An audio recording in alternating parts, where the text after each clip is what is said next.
ngir yombalal leen seen accès Dakar Buzz daal dinañ leen di indil application bi waaw kay jëlal sa téléphone dugg Play Store wala App Store daal di fay tapé Dakar Buzz nga gis sa flèche boobu di la indiquer installation bi nga daal di fay cliquer. léegi jeex na am nga sa application Dakar Buzz ci sa biir téléphone saa soo fa duggee rek mën na am bépp xibaar boo soxla moo xam diine tàggat yaram fait divers people politique wala société ak i tamit ay entretien yu mucc ayib. yow mu amagul application bi dawal gaaw jël sa téléphone télécharger sa application Dakar Buzz sur Play Store wala App Store. alors ami internaute Dakar Buzz nuyuwaat nañ leen yéen ñii duñu suivre sur Dakar Buzz TV ak dakarbuzz.net fàttewuñ ñi nga xam ne ñu ngi ci Facebook bi ak Instagram ak ñi nga xamante ne ñu ngi ñuy topp tamit ci application Dakar Buzz à télécharger sur Play Store ak Apple Store. tey nag ñi ngi fii seet si ki nga xamante ne mooy Seydina Camara bokk ci organisation Miss Sénégal di coordinateur Miss Sénégal bi dañ koy bàyyi rek mu nuyu internaute Dakar Buzz. voilà donc Dakar Buzz maa ngi leen di nuyu c'est Seydina Camara je suis le coordinateur du comité Miss Sénégal Nouvelle Vision donc on est là après la grande finale nationale de l'élection Miss Sénégal pour faire un peu le point. D'accord. Merci pour l'invitation. comme ni nga ko waxee Miss Sénégal samedi bi passé la amoon ñu tànn ci Miss bi nga xamante ne mooy représenté Sénégal à travers l'Afrique ak à travers le monde tamit dañuy ñëw rek laajte tuuti yan critères ngeen di tànnee d'abord avant Miss Sénégal bi si région yi yan critères ngeen di tànnee Miss. alors donc permettez-moi de m'incliner devant la mémoire de Tommy Bryan l'américain basketteur de NBA bi nga xamante ni si c'était un ami intime à madame la présidente du comité Miss Sénégal donc ñoo ngi koy jaale démb c'était carrément une journée noire à cause du décès de l'icône donc ñoo ngi jaale waale aussi toute la diaspora sénégalaise bi nekk Italie parce que nous sommes des éléments de la diaspora et fiers de l'être man ak Amina ak toute l'équipe du comité Miss Sénégal ñoo ngi jaale waa Brescia gépp ak waa Italie gépp Naar Babou et consorts. Alors donc je m'en viens directement à la question critères yi c'est important parce que je vois que nit ñu bari dama leen di sant d'abord du fait que ñu war a mën a commencer par ça xam nga Miss Sénégal c'est une ambassadrice de la beauté sénégalaise au niveau national et au niveau international alors donc moom moo tax le comité comme dafa nekk comité boo xamante ni si dafa affilié au niveau international day am critères yoo xamante ni si moom moo koy tënk ci choix des Miss alors bi ci njëkk da ngay nekk de nationalité sénégalaise beneen bi nekk teint naturel bi beneen bi da nga war a am âge bu féete ci diggante 17 ans ba 23 ans buñ paree ci loolu daf cee am yeneen critères yoo xamante ni si au minimum niveau bac la alors buñ jógee ci loolu aussi danañ jàll ci li nga xamante ni si moom mooy seen culture générale ak aussi seen nekkin ci yar ak ci lépp loo xamante ni si dañ koy xool ci Miss donc sa mœurs ak yu demee noonu voilà en grosso modo quelques points saillants yi nga xamante ni si moom mooy critères yi. ñu ñëw ci grande finale bi. gis nañ ñu tànn Miss bi nga xamante ne moo la représenté Sénégal. nan lañ def ba tànn Miss boobu noonu moom nan la ëpp la yeneen Miss yi nan lañ def ba tànn ko. alors là moi je parle au nom du comité parce que nous avons quand même un jury boo xamante ni si buñ koy tànn c'est un choix très serré parce que dañ koy mixer entre sénégalais européens en tout cas des hommes et des femmes de la Sérail donc c'est des gens yoo xamante ni si yàgg nañ liggéey ak ñoom xam leen wóolu leen jox leen ko alors tànn Miss yombul parce que yamul rek ci guddi gi déjà xaw ma ba xam doon ngeen ko suivre mais amoon na ci seeni Facebook ñoom ñëpp ku ci nekk possibilité di voter sa Miss région yëpp amoon nañ ko Miss bu ci nekk amoon nga numéro boo xamante ni si déjà dan laa war di voter foofu ci par anticipation à la finale ensuite une semaine bi ñuy nekk ci hôtel bi nga xamante ni si moom moo ñu accompagner woon que nous remercions de passage muy Novotel semaine bi ñu fa nekk yooyu yëpp dañ doon def ay entretien di defaale aussi ay formation de coaching alors formateurs yi dañuy joxe seen note mais en plus le jury day rencontrer les filles avant jour J parce que quand même sous l'effet des projecteurs ak yeneen jour J fii danañ mel noo xamante ni si xëy na du li réalité bi di génnee mais boo leen fekkee dans la vie naturelle maquillé wuñu nga waxtaan ak ñoom amuñu trop de pression moins de stress dana leen mën a permettre ñoom ñu am déjà une idée de toutes les filles donc la grande soirée du 4 donc yooyu yëpp ay cumul la ay points la yoo xamante ni si moom la ñuy additionner pour mën a génne quand même la Miss. D'accord donc organisation soirée bi samedi bi nan la demee. Alors, vous savez, l'événementiel, c'est un peu ça. Hein? Nous, on a notre modèle économique, on a aussi notre façon de com. Pas mal de gens m'ont appelé à 1 mois de l'événement, 2 mois de l'événement, ou en tout cas 2 semaines même de l'événement pour me dire, mais on n'entend pas parler de la grande finale. Alors, chacun a ses façons de faire. Donc, en tant que professionnel, on avait choisi cette façon de faire bouchon double au courant de la dernière semaine. Donc, si vous avez vu, nous avons fait le plein à craquer. Donc, foog naa ne kon suñu plan de com bu dee ni wàllu mobilisation nous l'avons réussi. Alors ensuite, vous savez, on n'organise pas la grande finale à Dakar rek dafa war a nekk yëfu Dakar. Gis ngeen ko wane ngeen ko et je vous en remercie. Il y avait toutes les régions qui étaient représentées parce que élection bi élection wu Sénégal la. Donc bu ñu demee ba régions yi approprié ko am na lu tax. Nous on fait le tour du Sénégal 14 régions yëpp la ñuy dem. Nous avons des représentants dans chaque région. Région boo dem dafa am un comité boo xamante ne si ñoom ñooy comité Miss Sénégal régional ñooy doxal. Ku ci nekk ci ñoom yaay organisé ñu jël date def calendrier des tournées. Alors calendrier boobu bu ñu koy def. Le comité national day yabal ay nit ñoo xamante ni si ak la télévision et toute l'équipe technique ñoom ñooy dem pour fekkee couronnement wu Miss bi. Alors def nañ ko dans toutes les région bu nekk bu ñu ñëwee casting la ñuy woote jigéen ñi ñëw donc guddi gi ñu def défilé tànn seen Miss. suñ demee ba 14 régions yëpp mat ñu jàpp datu la grande finale moom lañ def samedi dernier donc là aussi ce sont les Miss régionales qui vont concourir pour jël li nga xamante ne si moom mooy trophée bi après bi ñu defee une semaine à Dakar ñoom ñëpp pour mën a am une idée de voilà ma ngi noonu donc. mais est-ce que ci organisation bi autorités yi jàppale nañ leen maanaam autorités yi nga xam ne ñu ngi Sénégal ndax jàppale nañ leen ba ngeen gis ci seen bopp. waaw alors il faut quand même ñu leeral que ni Miss Sénégal dafa nekk droit privé la. Moïse Ambroise Gomis que nous saluons et que ñu kontaan bu baax ci liggéey bi nga xamante ni si abattre na ko période bi mu fi nekkee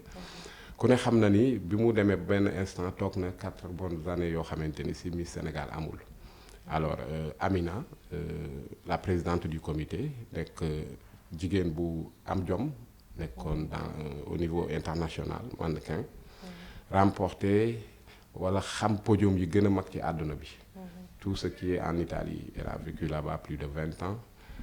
def na les États-Unis def Afrique du Sud donc tey boo xoolee public bi ñëw wuy si ko liggéeyam la woon ñu mu bokkaloon parce que tey boo xoolee joueur NBA yi nekkoon ci finale bi boo xoolee italiens yi boo xoolee français ak yeneen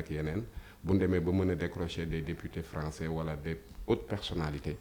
c'est parce que parcours am ñooñu ñoo ko gën a xam. Donc moom bi mu ñëwee elle a voulu quand même investir au Sénégal donc bi muy investir nit li ñuy wax li ngay investir wala fa ngay dugal sa xaalis na doon foo xam donc heureusement et fort heureusement monsieur Moïse Ambroise Gomis a accepté pour vendre ko quand même titre yi nga xamante ni si mooy titre Miss Sénégal yi donc ça c'était il y a 4 ans donc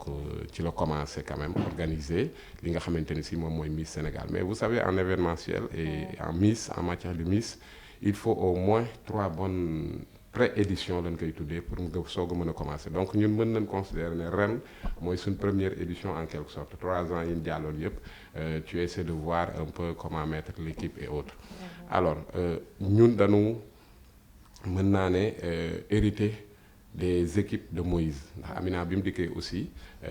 on a quand même jugé nécessaire li nga xamante ni si amoon na fi ñu nekk ci teeko donc ce sont les mêmes équipes quand même qui ont été retenues pour ñu def joobu région yi quoi donc ñooñu aussi ñun ci suñ biir en 3-4 années danañ ci gis que ni fii baax na fii c'est à renforcer donc c'est une équipe qui se recherche encore. ñu ñëwaat tuuti ci niveau d'étude Miss yi parce que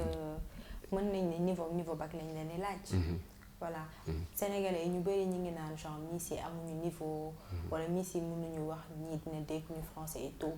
loolu lan nga ci mën a wax. Ouais, c'est tout à fait normal. Hein. Moi, j'aime bien les critiques quand c'est constructif. Hein. Et puis nous aussi, liggéeyuñ lu dul pour Sénégal. Donc, kuy wax aussi li ngay wax rek, ñun on le prend dans le bon sens. Alors, il faut ñu comprendre que ni en compétition, ki présenté wu rek moom mooy conquérir. Alors, tey bu ñu dee xool réew mi ni muy doxee wala ñu xool ko ci équipe nationale ak keneen. jëlal au niveau international musuta am élection wala concurrence bu am en matière de beauté nga jël ñëpp d'accord à 100%. Ça c'est normal. Donc critères yi d'abord comme ni nga ko waxee léegi bu ñu ko cerner danañ mën a xam lan moo tax le choix s'est porté sur la personne qu'on a choisi. Alors dafa am solo nag ñuy wax Miss yi. Alors nous on fait quand même on a un produit national. La Miss de l'année dernière bi mu génnee c'était le même tollé nii elle venait de Cabrousse. C'est le dernier village du Sénégal pour nga dem Guinée. C'est des perles rares mais c'est des personnes très naturelles. Notre Miss actuelle elle nous vient de Fatick. Oui, mais où à Fatick? Fatick li ñu ci xam daal Miss Fatick. Parce que effectivement elle représente merci loolu daf may plonger ci ma wax ne buñ ko comprendre noonu rek day neex xam nga elle représente la région de Fatick. tey Sokone la jógee Sokone googu mu jógee ci biir Kaffrine la. C'est comme ça noonu la Miss bi ñuy tànn di représenter Sénégal dootuñu wax région nangam la jógee elle est devenue Miss Sénégal elle est pour tous les Sénégalais. Donc c'est important que yooyu nit ñi di ko xam que ni ay ñi jógee fu ñu mënta jógee ñëw bokk ñooñu leen mën a considérer ndax ñoom ñoo dem en compétition. Xam nga tey c'est vrai damay dégg way jigéen ñu rafet ñi Sénégal dans la salle da ngay fekk de très belles filles mais ku demul en compétition mënoo gagner. Donc c'est le moment opportun pour ñu lancer waat un appel pour xam jigéen ñi xam ni c'est pas pour rien sax ñu dolli ci nouvelle vision. Nous on est là pour faire la promotion de la destination Sénégal. Alors li ñu mën rek mooy mettre toutes les conditions pour que bu ñu yóbboo Sénégal au niveau international vraiment ñu am ki nga xamante ni si dana siggil Sénégal parce que Sénégal ku ne xam na ni dafa yàgg di taxaw ci podium yi ci kaw. Donc loolu nag pour mu mën a am il faut que d'abord ñu approprier wu ko gëm ni c'est un produit national bu ñëpp bokk. ñëpp ñi nga xamante ni si danoon nekk ci milieu bi dañu cee war a ñëw tàllal nañ leen loxo pour ñu jàpp ci parce que ñun ce qu'on fait on le fait avec cœur on le fait avec des fibres patriotiques. Donc loolu keneen ku ko yëg rek boo ñëwee da nga ciy jàpp parce que yëfu Sénégal la. Donc man je pense que ni côté boobu il y a beaucoup de choses à faire jigéen ñi ak yooyu mais nag mënoo dëkk fu mel ne Louga parce que fa laa bokk. ñu toog di def élection Miss régionale Louga. demoo bokkoo ci. ñu ñëw national ñu naan ma diw moo dàq te pourtant kooku Louga la dëkk mais bu dàqee nag dafa war a compétir loolu c'est important. D'accord donc parfois du ngeen cibler ay nit pour ñu bokk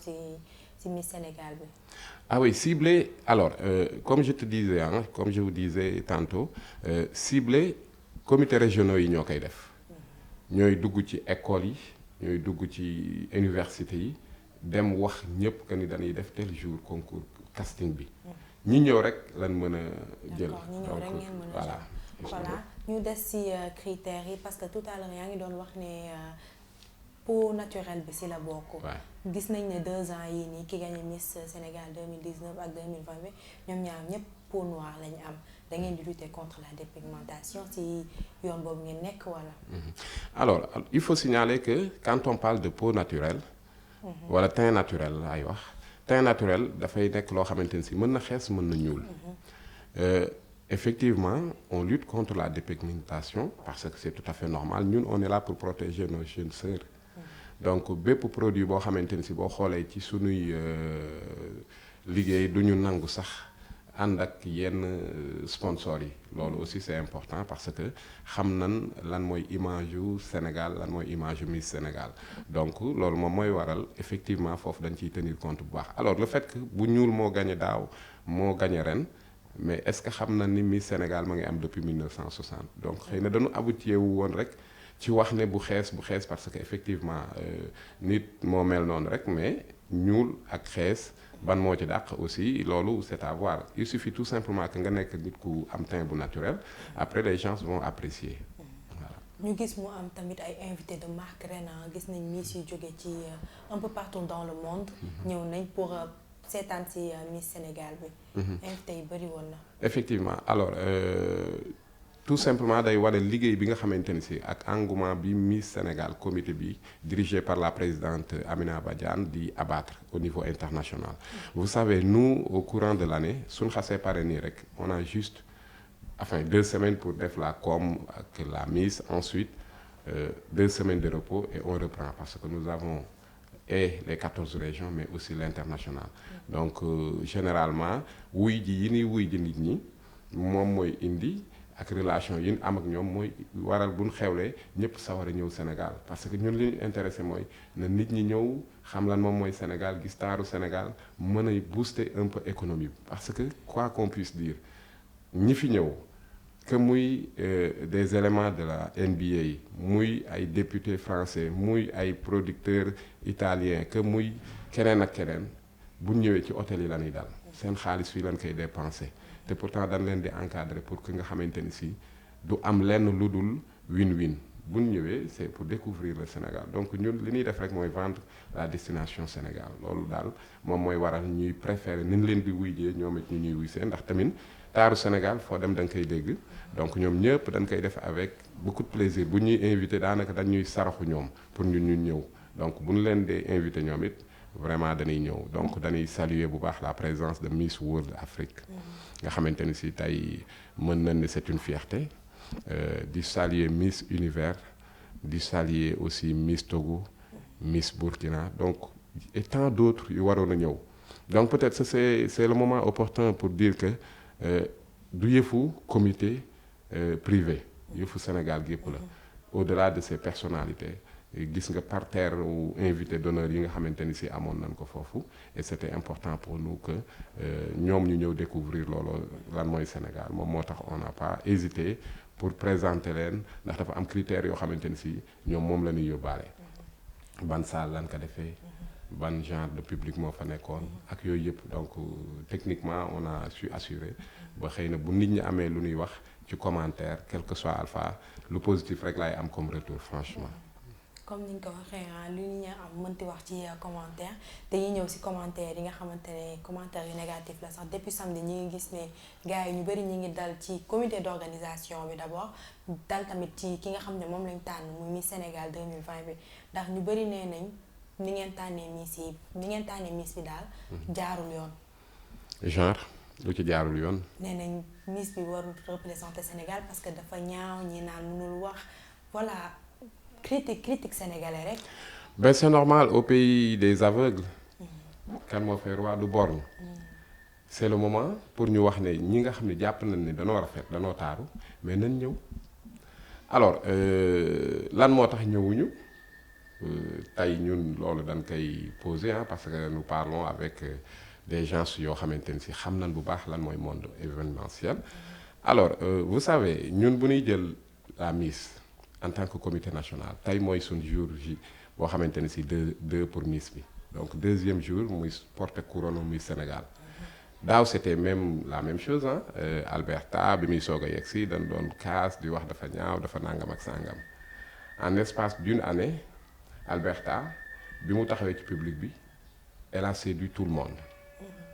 ñu naan changement wala nangam ak sangam déedéet c'est parce que ñun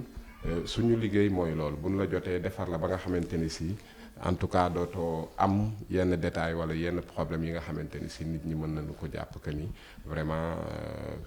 avant ci avancement tey elle a décroché de ses contrats elle a représenté le Sénégal dignement quand même ci Miss World nga xamante ni si y avait plus de 120 pays représentés yamu fay am ci possibilité ak contrat yi ak producteurs yamuy dajeel ak ñun aussi ñi ñu koy booleel ñu koy accompagner ci vestimentaire yi ci accessoire ci leneen ak leneen moom mooy jur que loolu lañ ci doon wut parce que ñun li ñuy wut mooy Miss bi à partir que mu nekk Miss rek léppam ouverture la war a doon mu gis ci boppam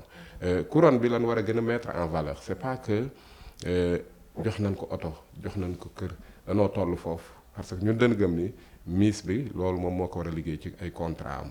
image am tey Alberta n'en vu plus personne moo tax boo gisee ñuy gën a mettre valeur couronne bi que ay oto bu ñu la ko joxee boo génnee peut-être dans 2 mois mu yàqu. par contre bu ñu la jàngalee may la ay bourse d'études defal la ay contrat am nga say oto yaa ko jëndal sa bopp am nga yeneen ak yeneen mais quand même ñoo ngi demander à ce que tous les partenaires et d'ailleurs c'est normal dañu ñëw fekk produit bi mu am fu mu toll ñu toog ay années kenn organiser ko booy soog a dikk il faut que quand même les sponsors xam yaay kan pour ñu mën la accompagner ndax ñoom it visibilité boobu la ñuy wut ñun fi mu toll nii ñun ñooy tànn kan la ñuy jël comme sponsor ak kan lañ dul jël loolu foofu lañ toll. ba tey ci commentaire yi ndax gis nañ ci commentaire yu bari gars yi naan question politique la ñi naan de kii la rek affaire yi nga xamante ne da ngeen ko defoon ci suuf rek ñëw joxe Miss bi noonu. mais lan la am lu politique laale ak élection Miss bi genre comme que président de la République moom tamit ci région boobu mën nañ ne côté yooyu la jógee. voilà nee nañ daal affaire yi daal dafa takk suuf. Alors, je suis très à l'aise parce que déjà, je pense que vendredi, médias yi ma invité yëpp journal télévisé, j'ai été très clair et catégorique. Nous, tout ce qui est politique, mais alors, recevoir le soutien de l'État du Sénégal est un droit pour nous. Malheureusement, yegseegul et c'est le moment de le dire. Nous attendons encore ce soutien de la part des autorités locales parce que ce que nous faisons c'est pour l'État du Sénégal c'est pour le Sénégal donc bu ñu jàppalee seen bopp lañ jàppale parce que quel que soit alpha bi ñu demee Miss World tudduñu fa turu Amina Badiane tudduñu fa turu Alberta Diatta c'est le drapeau Sénégal qu'on a hissé drapeau buy dugg si Miss Sénégal la ñuy wax donc pour dire que même bu ñu état accompagné daf kaa war. Parce que je pense que ni koo xamante ne si da ngay indi plus de 250 quand même ay nit ñuy jóge extérieur di ñëw war nañ mën la jàppale ne serait-ce que pour hébergement am ne serait-ce que pour seen lekk wala pour seen leen yenn facilités yi mais gisaguñ ko te yaakaar nañ ni quand même danañ ko am mais bu amee aussi loolu amul benn yoon bu muy influencer ci vote yi alors vote yi ñëpp xam na ni yow bu la neexee jël sa téléphone votel ki nga bëgg par anticipation jury bi amu ci kenn koo xamante ni si danañ ne la kii c'est un représentant du président de la République et cela je pense que ni on est carrément à l'aise parce que tamit amuñu lenn lu ñu laalante lu war a tax mu influence loolu nag moom mënta ñàkk Sénégal tu sais boo defee lu baax aussi danañ jéem a aussi indi critique te ñu nit dañ koy jël positivement parce que tamit ci la bokk ci liggéey bi la bokk te loolu la ñuy ñaan d'ailleurs ñu koy gën di wax li ma bëgg rek te di ko ñaan moom mooy ñu xam ni Miss yi ñuy jël ay xale yu ndaw lan dañu toll ci période boo xamante ni si lu leen gaañ dafa yomb donte ñun danañ leen protéger danañ waxtaan ak ñoom coacher leen mais ñu xam ni kin koy wax muy lu rafet wala muy lu baax mën na ko yàqal lu bari te bu yàqee rek Sénégal la yàqal parce que aussi xale lan war nañ leen mën di encourager di leen defar ba nga xamante ni si danañ am loolu nga xamante ni si moom mooy confiance bi ci war pour ñu mën a def ñoom aussi li leen war parce que tey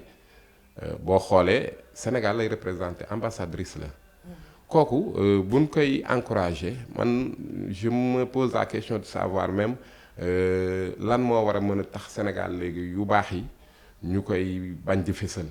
topp ci détail yu lii la et je suis sûr que ni bis buñ présenter les vraies images nit ñi xam nga nag tey nit day nekk ci biir salle yor téléphone am sous l'effet des projecteurs sous l'effet aussi de tout ce qui est maquillage jël téléphone am photo am nu mu neex la Miss a été photographiée yaay dafa fort yaayam ñëw kott ko jooy mu jooy moment yooyu rangoñ yooyu dañ koo war a tagg parce que c'est tout à fait normal loolu moom mooy ne nit ku naturel la ku pur la ku yaayam gërëm te ñun loolu la ñuy ñaan donc loolu daal vraiment bëggoon naa nit ñi ci réseaux sociaux yeeg yëpp ñu mën ko gën a encourager gën ko mën a jàppale. waaw comme ni nga ko waxee nee nga amoo leen aidu état mais est-ce que jéem ngeen def ay démarches pour autorités yi tamit jàppale leen. waaw mais xam nga Miss Sénégal le comité a tout le temps fait son devoir. Quand même l'État du Sénégal dans le passé nous accompagnait ça il faut le dire à travers ASPT. Ren aussi on avait eu après les courriers quand même certaines promesses. Finalement aboutiragul donc ñoo ngi xaar man ce que je dis mooy ñun fu nu toll danañ def suñu wareef mooy suñu devoir ñoom bu ñu defee seen devoir ñun dañuy continuer di représenter le Sénégal dignement te loolu xam nañ ni xëy na aussi bouleversement yi ci am parce que ASPT semaine dernière lan doon def seen passation de service ci ñaari directeurs yi donc xam nga yooyu bu amee da nga mën a comprendre un peu ce qui se fait au niveau du ministère de la culture aussi nit ñi ñun dañu nekk ci système boo xam ni comprendre nañ que ni les budgets généralement fin d'année ak début d'année c'est un peu compliqué mais aussi dafa am paramètres yu bëri yoo xamante ni si au niveau national moom mooy international excusez-moi autant pour moi mooy waral ñuy am date boo xamante ni si aussi danañ am disponibilité parce que calendrier yi aussi yamul rek Sénégal donc ce que je voudrais mooy que tous les professionnels damay lancer vraiment un message aux professionnels ñu gën a bàyyi xel comité Miss Sénégal xam lan lañ ci war a mën a indi ñu indi ko ci parce que quand même il faut signaler que ne Amina bi mu jëndee droit yi ci Moïse la première chose bi mu teg comme acte mooy képp ku nekkoon Sénégal nekk fi acteur nekk fi koo xamante ni si vraiment xam nan la ci wàllu boobu yëkkati na tànkam dem seeti la waxuma bind lettre de ndax aussi Miss Sénégal il faut que ñu comprendre que ni culturellement dañuy def la promotion de la culture sénégalaise mënoon nañ yem ci lettre mais dañoo jóg sol suñu daal dem seeti leen toog waxtaan ak ñoom c'est le moment de saluer quand même une grande dame muy Thiané Diagne vraiment c'est une personnalité boo xamante ni si dana ñuy encourager dana ñuy woo dana ñuy seet si te buñ xewlee mu bàyyi lépp lu mu jàppoon ñëw Khadija Sy et tant d'autres lim moo metti boo limee xëy na nga juum wala am koo bàyyi mais en tout cas ñoo ngi gën a tàllal loxo ñooñu nga xamante ni si ñëpp nekkoon nañ ci milieu bi ñenn ñi ñu ngi ciy jàpp bu baax a baax ñeneen ñi aussi xam naa ni xëy na léeg-léeg seen jot mais ñoo duñ jóg ci di leen tàllal loxo pour ñu ñëw wax ci seen xalaat ndax ñun defuñu suñu yëfu bopp yëfu Sénégal lañ yor kon ñëpp am nañ ci place. ngeen tànn artiste bu mel ni Pape Diouf mu ñëw assurer spectacle bi. Donc pourquoi ce choix? Mais vous savez ñun ak Pape Diouf dama naan histoire bu am solo la feeling la. Parce que aussi comme li ma doon wax Sénégal booy présenter Sénégal indi ay gan war nga satisfaire Sénégalais yi satisfaire gan yi Pape Diouf kenn dootu ko présenter au niveau national comme international. Matar aussi c'est le moment de le dire coucou et puis remercier ko bu baax son manager. ñu faciliter ñu ko parce que li ñu doon def ñaari envie la woon. ñu ko daan fas depuis quelques années mënuñoo am vraiment la possibilité def ko tey la ko yàlla tudd ñu def ko tey donc ñu am ci satisfaction bu baax parce que il a assuré sa partition ñun aussi xam nañ ni xëy na merul ci ñun loolu moom moo mën a waral et ce n'est qu'une façon de dire aux Sénégalais que le produit est purement sénégalais dañuy xool par ci artistes yi koo xamante ni si image am dëppoo na ak li nu bëgg ci Sénégal tey na am na li mu xam-xamu liggéeyam mën na li muy def te ànd na ak daal Sénégalais yi bëgg nañ ko donc voilà ce qui justifie le choix de Pape Diouf qui a assuré vraiment à 100% sa partition. Élection Miss Sénégal 2021 ban bilan nga mën a tirer rek ci élection yi ren yi nii après soirée bi ndax attente yi ngeen doon kii am ngeen ko wala. Ah oui en tout cas au niveau du comité par la voix de la présidente Amina Badiane. Juste bi ñu paree rek la première rencontre du comité dañ kaa def par voilà vite fait parce que ba léegi nii ñuy wax ñoo ngi convoyer suñuy équipe pour ñu mën a yóbbu gan yi nga xamante ni si seeni départ pour seeni vol dafa jot donc toogagun def carrément la grande réunion mais ci li ñu am daal man en tant que coordinateur ak la présidente ak chargé de com bi ak ñi yor logistique bi on est satisfait franchement dans tout événement nag du ñàkk dana am yoo xamante ne si am nay manquement mais su fekkee ne ci wàllu satisfaction la on est vraiment très satisfait suñuy attente moom atteindre nañ ko y avait le beau public un public très select très mixé te Sénégal ku ko xam-xam ko ci melting pot boobu beneen bi mooy li nga xamante ni si aussi pour ce qui est de l'organisation franchement tout ce qui est protocolaire et autres ça a été assuré bu dee ci wàllu son lumière et autres RAS donc xëy na li nit ñi di critiquer moom déggaguma ci côté boobu ñu wax ci li ci des nag ñoo ngi xam ni une œuvre humaine n'est jamais parfaite fu ñu toll rek dañuy jéem a xool nu ñu koy def di ko améliorer mais quand même amélioration boobu ci feedback yi ñu ciy am nañ ci satisfaction parce que derrière il y avait des techniciens internationaux ils ont donné leur note pour wax ne vraiment kontaan nañ. C'est important pour le Sénégal. balaa ñuy jeexal rek ban conseil ngay jox Miss Sénégal 2020 bi nga xamante ne bi ñu ko tànnee léegi yàggul ban conseil nga ko mën a jox ci liggéey bi muy amal ci 2020 bi ndax yaakaar naa ne mën na représenter Sénégal durant 2020 bi yëpp. alors conseil yi moom vous savez nous on a des coachs yoo xamante ne si ñoom ñoo leen di gérer ah. conseil yi nag mënut a ñàkk fu ñu toll te loolu aussi jot nañ ko kaax parce que buñ la xasee fal rek. danaan tëjoog yow wax la sa taxawaay wax la aussi ni nga xamante ni si mooy comportement bi buñ fàtte di ñoom bala ñuy commencer compétition bi bu ñu yegsee rek à l'hôtel une semaine avant danañ leen signaloo seen fiche d'engagement yi ak contrat yi pour que nga xamante ni si képp kuñ ci jël rek loolu moom mooy li nga xamante ni si mooy tegu sa kaw alors conseil bi ci jiitu moom mooy mu xam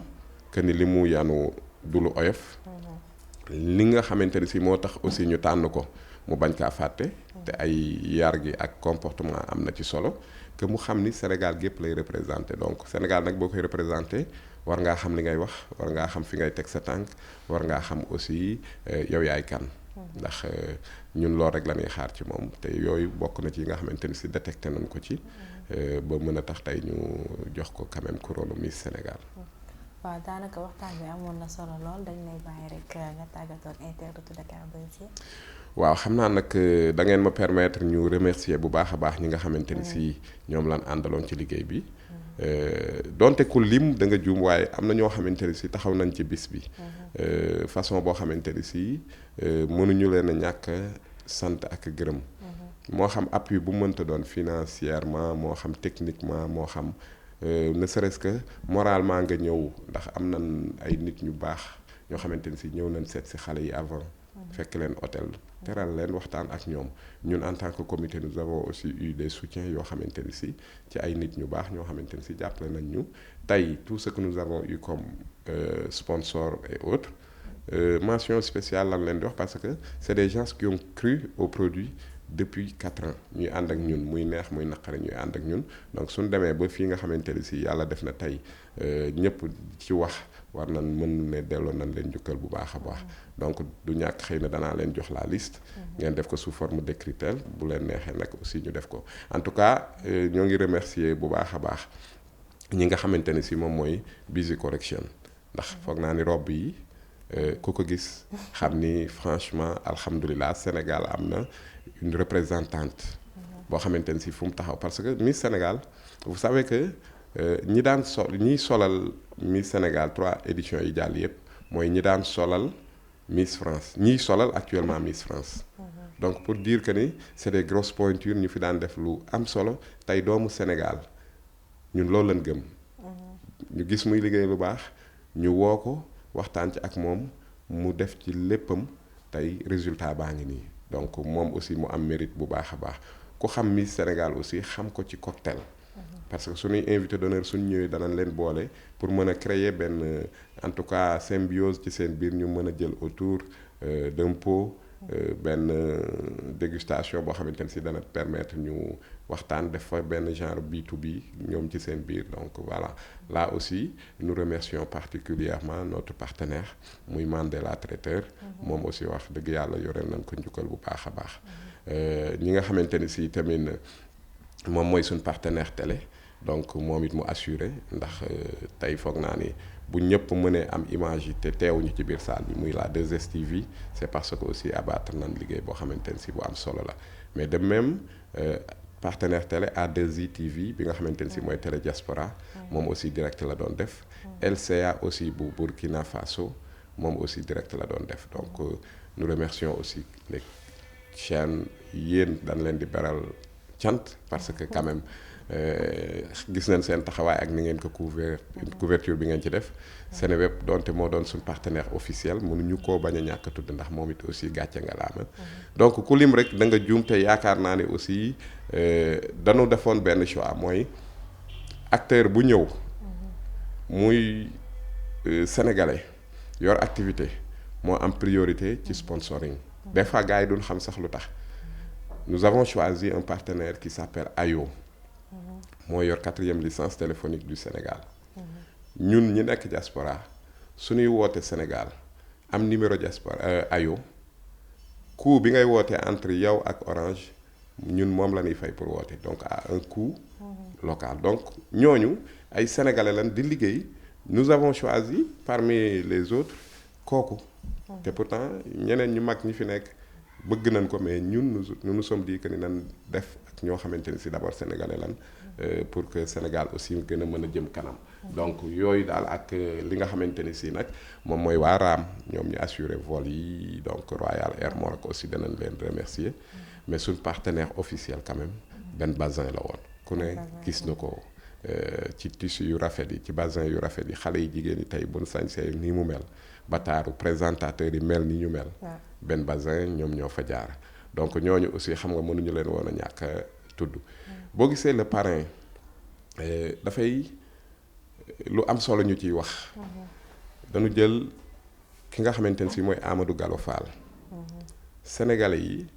war ko delloo njukkal bu baax ndax dafa nekk. nit koo xamante ne si tey ñi fiy dégg ci basket NBA yëpp ay góor gi si ak autre moom moo leen formé tey moom mu nekk yor tout ce qui est basket NBA Afrique mu jiite ko ñu tànn ko parce que aussi dafa ñëw Sénégal ubbi fi école de basket pour jigéen ñi donc muy waa SID xam nga ku mel noonu delloo ko njukkal daf ñoo war parce que ñun loolu lañ gëm ku mel ne Madame Diop bu ISEC directrice su ISEC ban commencé ba tey elle met à notre portée ay bourses benn bourse bu ci nekk lu mu gàtt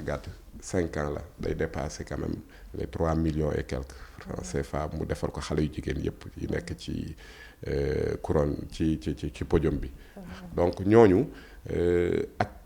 ñeneen ñoo xamante ni si ña ngi ciy jàpp tey maa ngi wax ñun duñ fàtte démb ASPT mënuñu leen a ñàkk gërëm ministère de la culture mënuñu leen a ñàkk gërëm à travers le directeur des arts parce que dañ ñuy accompagner donc bu ñuy accompagner ñun toujours li ñuy wax rek mooy ñu xam ni ampleur bi toll na tey foo xamante ne si lu kenn daan def benn da ngaa war a def fukk yooyu daal mooy yi nga xamante ne si mënta ñàkk ak ñeneen ak ñeneen parce que tey war nañu xam ni SODAV daf ñuy accompagner ci ay facilitation ñi nga xamante ne si ñooy Darling dañ ñuy accompagner télé yi ak site yi moom Sénégal ku leen tudd sax jàmbaar yépp mais mënuñu woon a ñàkk a tudd ñooñu nga xamante ne si tudd nañ leen en tout cas xam naa ne du ñàkk danaa fàtte ñenn mais centre culturel français aussi ambassade yi vraiment ñoo ngi leen di gërëm ñoom ñëpp parce que danañ def déplacement ñëw mais danañ ñu appuyer aussi techniquement le corps diplomatique donc ñooñu aussi vraiment bëggoon nañ beral leen ay cant ak i ngërëm télévision yi privé yi comme national ñoom ñëpp ñu ngi leen di gërëm alors remercier aussi le président directeur général Youssou Ndour empêchement moo ko tey ñëw mais woote na félicité ñu en plus yabalal ñu rakkam Abibatou Ndour bi ñuy gërëm pour mu ñëw teewal ko mu ñëw ak teewaayam bu rafet donc là aussi fokk ñu gërëm ko Mamadou Ibra Kane bi nga xamante ne si mooy président directeur général u ITV toute la soirée il était avec nous donc en tout cas chapeau ñoo ngi remercier aussi bu baax a baax directeur général RTS ak ñi nga xamante ne si ñëpp ñëw nañ def couverture bi merci beaucoup. di ko jaajëfal moom mi di coordinateur élection Miss Sénégal moom lañ ñëwoon seesi tey amal ak moom waxtaan bi ginnaaw bu ñu tànnee ki nga xamante ne mooy Miss Sénégal 2020 bi dañ leen di fàttali rek ne l'application Dakar Buzz est disponible sur Play Store ak Apple Store kon mën ngeen ko dem gaaw télécharger tey nag Ndiémé moo nekkoon à la présentation comme d'habitude ci cadrage bi Lamine moo fi nekkoon ak Omar dañ leen di jox dig daje rek beneen yoon ci beneen émission ci biir Dakar Buzz. ngir yombalal leen seen accès Dakar Buzz daal dinañ leen di indil application bi waaw kay jëlal sa téléphone dugg Play Store wala App Store daal di fay tapé Dakar Buzz nga gis flèche boobu di la indiquer installation bi nga daal di fay cliquer. léegi jeex na am nga sa application Dakar Buzz ci sa biir téléphone saa soo fa duggee rek mën na am bépp xibaar boo soxla moo xam diine tàggat yaram fait divers people politique wala société ak i tamit ay entretien yu mucc ayib. yow mu amagul application bi dawal gaaw jël sa téléphone télécharger sa application Dakar Buzz sur Play Store wala App Store.